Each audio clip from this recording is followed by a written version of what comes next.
Chegou o nosso momento da matéria segurança digital, proteção da criança e adolescente na internet. Então, se você tem criança, adolescente em casa, é mãe, pai, avós, professores, cuidadores, fique atento que eu tenho certeza que essa matéria vai esclarecer bastante as suas dúvidas.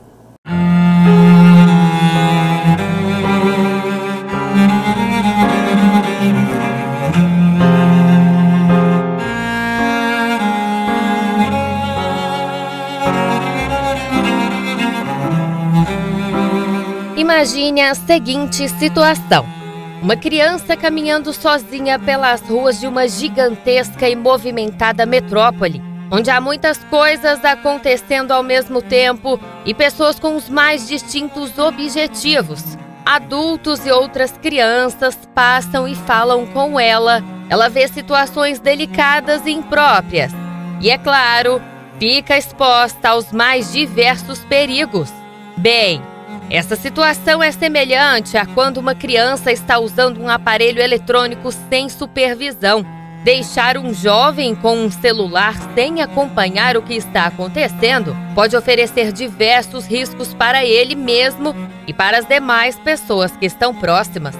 Isso porque as dimensões de acesso e contatos na internet são gigantescas e imensuráveis. A Bianca Rico é psicóloga da organização não governamental SaferNet. Fundada em 2005, a ONG trabalha pela promoção da segurança e direitos humanos na internet. Ela é referência no combate a crimes cibernéticos, como exploração sexual infantil, racismo, discurso de ódio, fake news e outros.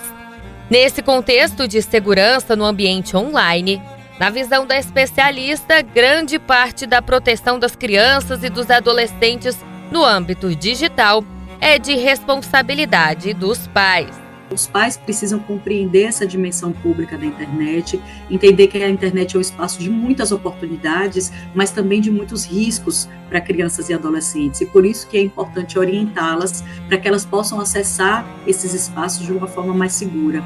Então, por isso que é muito importante que esse acompanhamento possa ser feito de uma forma sistemática. Não é simplesmente passar a orientação, não faça isso, não faça aquilo, porque às vezes essas orientações são muito prescritivas e crianças, e principalmente adolescentes, eles não se sentem confortáveis se é de uma forma muito diretiva e que não seja uma forma dialogada. De acordo com dados do IBGE, em 2024, aqui no Brasil, 88% das crianças com 10 anos ou mais tinham acesso à internet, sendo que 54,8% das pessoas com essa faixa etária ou além tinham celular de uso pessoal. Esses dados reforçam a importância do desenvolvimento de medidas de proteção digital para as nossas crianças e adolescentes. Os benefícios do universo digital são inúmeros. É por meio da internet que mantemos contato com aquele familiar que mora longe, que fazemos pesquisas sobre qualquer assunto, que nos mantemos informados sobre as notícias do dia e também é um espaço para entretenimento e muito mais. Porém, essa tecnologia, como tudo na vida, também tem seus malefícios. Em um mundo cada vez mais conectado, compreender esses riscos e saber como proteger, principalmente os mais vulneráveis, como as crianças e os adolescentes, é fundamental para garantir a integridade e o bem-estar de todos.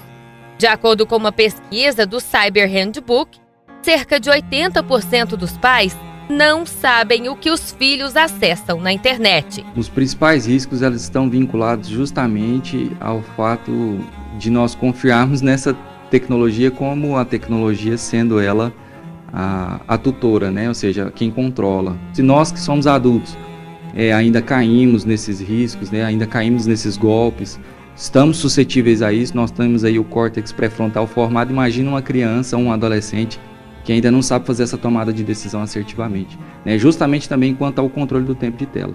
Então acredito que os riscos estão associados justamente a essa dinâmica de utilização e de realmente não saber, né, quem está por trás daquilo ali e como está sendo utilizado. Dentre os perigos mais comuns que o acesso desregrado à internet oferece está a pedofilia. Pessoas mal intencionadas estão espalhadas por toda parte e nessa era tecnológica, crianças e adolescentes permanecem sendo alvo de criminosos. Dados da SaferNet apontaram que a quantidade de crimes ligados à exploração de crianças no ambiente online bateu um recorde. Em 2023, houve 71.867 novas denúncias de imagens de abuso sexual infantil, um aumento de 77% em relação a 2022 e o maior número da série histórica, que começou em 2005. Nesse caso, o criminoso age das mais diversas maneiras, seja com a finalidade de conseguir imagens do menor, ou mesmo para se encontrar pessoalmente com a criança ou adolescente, momento em que ocorre o abuso. Os pedófilos utilizam várias táticas para atrair os jovens online. Dentre elas estão a criação de perfis falsos em redes sociais e aplicativos de mensagens, se passando por crianças ou adolescentes. Publicar e enviar imagens e vídeos que chamem a atenção da vítima em potencial. Oferecer dinheiro, presentes e até mesmo recompensas dentro das próprias plataformas de jogos em troca de fotos ou vídeos íntimos e, a partir daí, passam a ameaçar e coagir a vítima para não denunciar o abuso. Para isso, os criminosos buscam estar nas mesmas plataformas que as crianças. Da mesma forma que os pedófilos estão presentes em locais públicos, rondando e se fazendo de boas pessoas para atrair os pequenos, na internet eles também agem como se tivessem boas intenções e estão presentes em todos os locais. Usam redes sociais, aplicativos de mensagem, jogos online e chats. A gente costuma dizer que é muito importante que os pais possam ter esse espaço de diálogo, de troca, de partilha de conhecimento. É preciso que tenha uma mediação parental, ou seja, um acompanhamento, um diálogo, uma troca, uma experiência conjunta de estar ali jogando junto, acessando as plataformas, conhecendo um pouquinho quais são os interesses dos filhos, porque isso permite com que esse diálogo seja construído a partir de uma perspectiva educacional de promoção de uso crítico, consciente, ético e responsável. Então, a principal ferramenta para proteger crianças e adolescentes online é essa mediação parental, é esse apoio e suporte dos familiares através de um diálogo, sem julgamentos, para que os filhos possam se sentir confortáveis para qualquer situação de risco, os adolescentes e as crianças possam buscar a ajuda dos responsáveis. Outro perigo que sonda nossos pequenos no gigante universo digital está relacionado às finanças da família. Esse especialista em cibersegurança explica que outra prática que vem se tornando cada vez mais comum quando o assunto são riscos na internet envolvendo pessoas mais vulneráveis, como as crianças, são os golpes financeiros. Muitos jogos online oferecem itens ou moedas virtuais que precisam ser comprados com o dinheiro real. Golpistas desafiam os jovens a enviar dados pessoais, como, por exemplo, foto do cartão de crédito dos pais, em troca de presentes ou recompensa dentro dos jogos. Os criminosos também podem criar plataformas para coletar dados, como informações bancárias, cartões, endereço. Crianças podem ser enganadas ao preencher formulários ou clicar em links aparentemente legítimos. No âmbito de redes sociais, os menores podem ser alvo de fraudes, onde são levados a participar de sorteios falsos ou oferecer informações pessoais em troca de prêmios. Golpistas criam sites falsos de vendas de produtos populares, como brinquedos e aparelhos eletrônicos. As crianças e adolescentes, às vezes sem o monitoramento dos pais, compram e não recebem. Só então percebem que se tratava de um golpe. Outra grande preocupação quanto à segurança dos jovens ao desfrutar da internet envolve, curiosamente, os riscos oferecidos por pessoas da mesma faixa etária.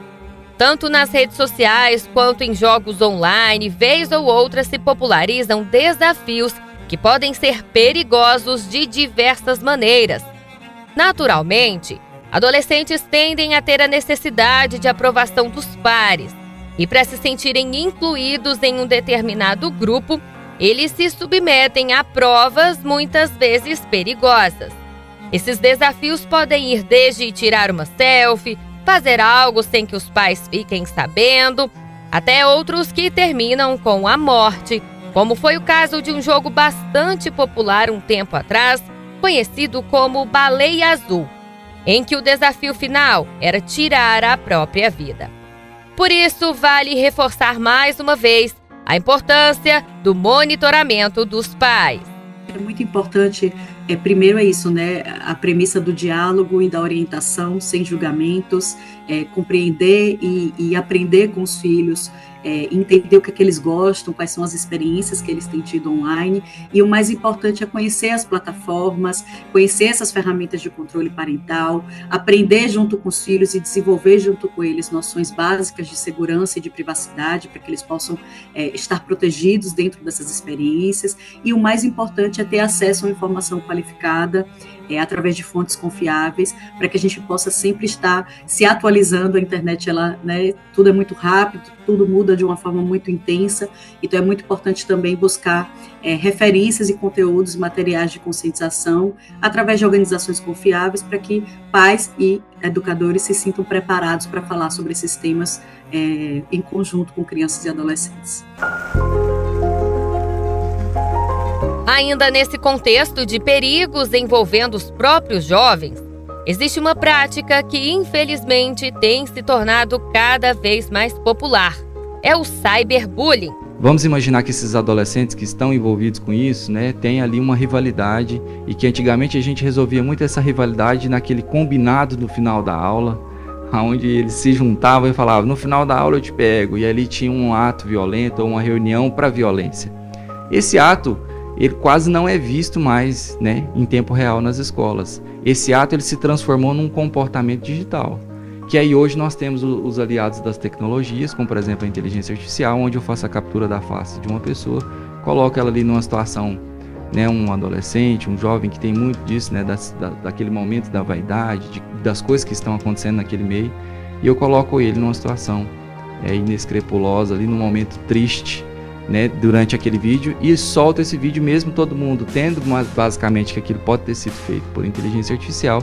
Eu causei um ataque à afetação, à reputação e à imagem diretamente daquele adolescente. Então, hoje aquilo que acontecia no finalzinho da aula, sabe, ela também existe um tipo de ataque e utilização dessas tecnologias para esse tipo de acontecimento, como o cyberbullying, por exemplo. Cyberbullying é uma violência sistemática, ou seja, uma ação repetitiva que ocorre entre pares, então é sempre crianças com crianças e adolescentes com adolescentes, que tem o objetivo de disseminar ofensas, insultos, conteúdos que constranjam a vítima através de diferentes plataformas digitais. Então, o cyberbullying ele ocorre porque às vezes as pessoas adultas falam: olha, eu vivenciei uma experiência de bullying na internet. Então, nesses casos, quando envolvem adultos, isso já se configura no Código Penal como ameaça, calúnia, difamação, injúria, mas quando envolve crianças e adolescentes, isso é uma situação de cyberbullying.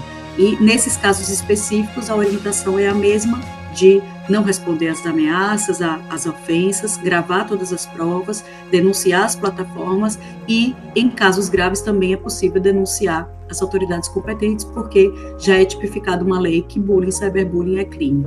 A Jéssica é mãe da Manu, que tem 9 anos e, assim como qualquer outro jovem, adora ficar conectada e até arrisca uma dancinha que aprendeu na internet. A pequena gosta muito de assistir vídeos e desenhos e de jogar online com os amigos. Mas a mãe está sempre de olho no que a filha está fazendo na internet, monitorando o conteúdo e o tempo de acesso. Sim, tem regras. Eu estimo assim um horário, assim, 2 horas por dia no máximo, sabe? Porque às vezes ela assiste desenhos, a gente assiste filmes também, para incentivar, né? Mais o inglês dela, mas o meu foco maior é não deixar mais de 2 horas com o tablet na mão, né? Além de acompanhar o tempo gasto no meio digital, É dever dos pais monitorar o conteúdo que está sendo consumido pela criança ou pelo adolescente. Afinal de contas, esse também é um grande risco ao bem-estar e principalmente à segurança de toda a família. Eu converso muito com ela. Converso sobre não conversar com outras pessoas, porque tem o acesso a chat, né? O direct. Aí eu fico com medo, assim, dela ter contato, conversando com outras pessoas, né? Desconhecido. Aí eu não deixo muito ela baixar qualquer aplicativo, porque já acontece em vários casos de televisão e eu fico com medo dela ver alguma coisa, acidentes assim mais graves, né? Aí eu fico com mais medo dela ver essas imagens impróprias pela idade dela. Por aqui, o ensinamento da mamãe tem surtido efeito. A pequena Manu já tem um certo discernimento do que é inapropriado para ela na internet. Diferente de muitos coleguinhas da mesma idade, ela ainda não tem redes sociais nem celular próprio, apenas o tablet, que é usado sob a supervisão da mamãe, mas isso não é um problema para Manu. Eu acho melhor esperar um pouco e também eu acho muito impróprio, né? Para essa idade. Também eu acho que nos aplicativos estão falando a idade certa, tipo 13 anos, 14, e eu não tenho essa idade, também é melhor esperar um pouquinho. Mesmo que a Manu já esteja aprendendo a se proteger dos perigos online, a Jéssica conta com a ajuda da própria tecnologia para buscar mais proteção para a filha. Ela utiliza um aplicativo em que pode monitorar o tempo de uso de internet, os sites que a filha acessa, a localização dela e muitas outras funcionalidades que ajudam a blindar a filha dos riscos. Eu baixei um aplicativo também, é o Family Link, que a gente tem um controle. Ela controla até meus 13 anos, sabe, a minha localização e os áudios, né? Até os áudios são gravados e eu tenho acesso a tudo. É igual assim, lá na escola não pode celular, né? Foi proibido o celular. Então, eu até falei para a Emanuele, quando ela sai com o pai dela, leva o iPad para localização, para eu ficar mais segura, sabe? Ele é ótimo, esse aplicativo. Você tem acesso a tudo, eu posso bloquear, igual ela fala, mãe, eu quero baixar um aplicativo, e ele mostra que não é seguro, aí eu posso bloquear e eu posso excluir também através do meu celular. A internet, ela é maldosa, né? Assim, ficar se expondo demais, eu acho que ainda é muito cedo para ela, por ter só 9 anos. Esse aplicativo é uma das várias plataformas de controle parental disponíveis atualmente. Os tipos de tecnologia hoje são tecnologias de contenção, né? E são tecnologias de rastreabilidade e controle, né? Para rastrear e controlar. Temos aí dentro das plataformas, né, de sistema operacional de telefone como iOS, como o Android, né? No Android nós temos ali o Family Link e no iOS nós temos ali o tempo de uso, né, que já é um aplicativo nativo do telefone. Essas tecnologias, elas têm na minha visão, três ali macro benefícios, porque tudo é ônus e bônus, né? Então, vamos fazer um controle aqui de entendimento que para essa faixa etária é um bônus. Seria o tempo de uso do dispositivo, você pode configurar de manhã ou à noite ali, qual o horário que ele pode utilizar e quanto tempo ele pode utilizar. Em segunda instância, a possibilidade de moderar o que a criança ou o adolescente pode baixar, pode utilizar. Então, o controle de quais os aplicativos e também o histórico da usabilidade desses aplicativos. Em terceira instância, a rastreabilidade física mesmo, propriamente dito, não só o comportamento na internet, mas o comportamento físico do dispositivo quando ele faz check-in em determinado horário da escola, quando ele faz o check-out. Quanto à utilização dessas tecnologias, ela é um aliado, mas ela por si só, ela não consegue fazer aí a proteção da criança. A gente tem uma série de coisas. Acho que em primeira consideração da proteção, nós estamos falando de um vínculo de zelo, cuidado, amor, atenção, né? Acho que é isso que a gente tenta estabelecer lá em casa, principalmente quando a gente toma a decisão de não liberar a tela até o entendimento mínimo de idade. Eu acho que começa daí, né? Começa não só a percepção da insegurança por utilizar esses dispositivos, mas a decisão da paternidade em relação a isso. Além dos dispositivos tecnológicos que ajudam os pais e os responsáveis a guardar as crianças e os adolescentes no meio digital, atualmente existem diversas leis que buscam tanto intimidar e evitar que crimes aconteçam, quanto punir os malfeitores. Este advogado especialista em direito digital explica que há tempos a internet deixou de ser terra sem lei. E hoje, quem comete crimes contra os pequenos, mesmo online, é passível de punições. Ele orienta que, caso a família possua, deve reunir o máximo de provas possíveis para recorrer às autoridades, sejam prints, imagens ou qualquer outro artifício. Diego ressalta algumas das legislações atualmente em vigor. O próprio Estatuto da Criança e Adolescente já tem legislação específica, né, que protege a criança também. Nós temos o Marco Civil da Internet. Se alguma criança se sentir lesada, ela pode buscar remoção de conteúdos, por exemplo. Temos o crime de difamação, calúnia. Isso também pode ser aplicado, apesar dele, a princípio, ter sido criado a lei para ser utilizado fora da internet. Como a internet é apenas um meio para que esse crime aconteça, ele pode ser aplicado. Nós temos a Lei Carolina Dickmann, por exemplo, também, né, que tem essa questão de divulgação de fotos, né, também pode ser aplicado. No Brasil, existem diversas leis que visam proteger as crianças e os adolescentes contra crimes na internet.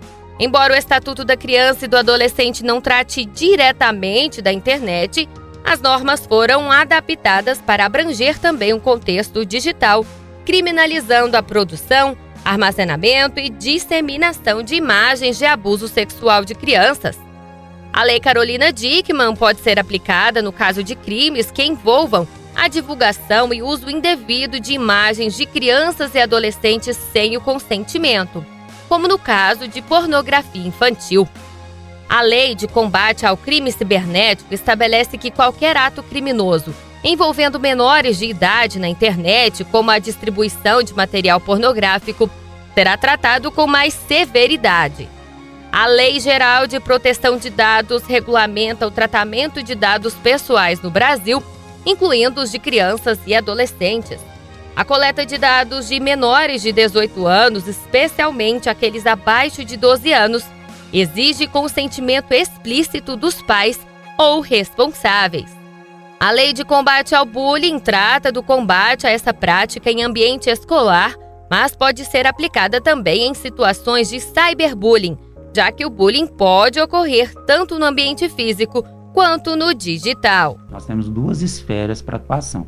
Nós temos a esfera do direito civil e a esfera do direito penal. Dos principais, né? Na parte do direito civil, a pessoa tem que entrar com a ação para poder fazer uma remoção do conteúdo, por exemplo, né? Para proibir que a pessoa continue realizando tal atitude, para pedir uma indenização por danos morais, né? Na esfera do direito penal, ele já tem esse outro viés, que é a punição, que é o que as pessoas às vezes mais querem ali, né? A questão da prisão, restrição de direitos, pagamento de cesta básica, prestação de serviço comunitário. Então, sim, a legislação ela tem essa penalização, né?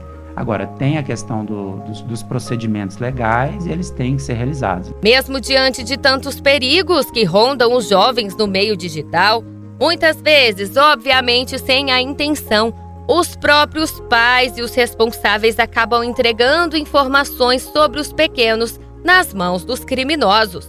Isso ocorre quando os adultos publicam na internet, principalmente em redes sociais, fotos e vídeos da criança, sem saber onde tudo isso pode parar. Informações como escola onde a criança estuda, local onde a família mora, horários da rotina da criança ou do adolescente também são constantemente compartilhadas por pais e familiares.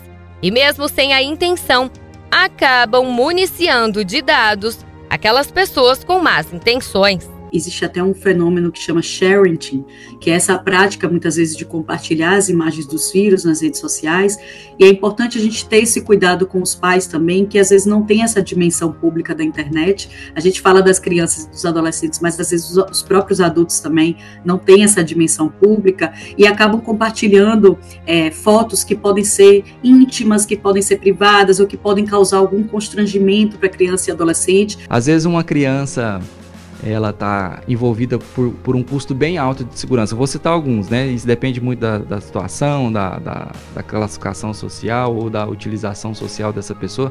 Mas eu coloco ela num condomínio fechado, eu compro um carro que tem determinado estilo de segurança, sei lá quantos airbags. Eu tomo uma série de decisões, eu coloco uma criança numa escola onde eu considero que a segurança, o sistema de CFTV é funcional e ela é caríssima, essa escola. Ou seja, eu crio um arcabouço de segurança para essa criança, mas eu vou lá e dou um telefone na mão dela e desse adolescente, e aí não faço a gestão de tempo, não faço a gestão de rastreabilidade, não controlo isso, não visualizo eu como tutor. É quase ter desperdiçado todo outro recurso que eu fiz a respeito disso, porque isso não é só uma porta, isso é um portão de possibilidade para meliantes e pessoas mal intencionadas, né? De maneira geral, ficam as orientações para buscar a segurança familiar no mundo digital, monitorar o uso da internet pelas crianças, ensinar sobre a importância da privacidade online, estabelecer limites e regras para o uso de dispositivos eletrônicos e denunciar qualquer suspeita de crimes na internet.